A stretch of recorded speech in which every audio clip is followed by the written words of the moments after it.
মাহে রমজান সামনে, এবারের রমজানে টার্গেট নাও 30 দিনের রোজার মাধ্যমে দিল থেকে আল্লাহর কাছে এইভাবে 30টা দিন হাতে গুনে তুমি আল্লাহর সাথে ওয়াদাবদ্ধ হও যে আল্লাহ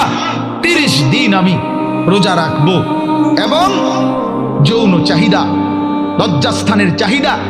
অশ্লীলতা, বেহায়াপনা, নর্তকী, নাচ গান, উলঙ্গ ছবি দেখা, নারীকে নিয়ে চিন্তা ভাবনা, মেয়েকে নিয়ে অশ্লীল চিন্তা ভাবনা, অবৈধ কোনো প্রেম সম্পর্ক, হারাম কোনো রিলেশন, এই সব ত্যাগ করে বন্ধু 30টা দিন মনোযোগ দিয়া রোজা রাখো, তারাবি পড়ো, ইফতার করো, সাহারি করো, তাসবিহ পড়ো, তেলাওয়াত করো, কোনো আলেমে দ্বীনের সাথে উঠা বসা করো, ইমাম সাহেবের সাথে সম্পর্ক করো। ইনশাআল্লাহ দেখবা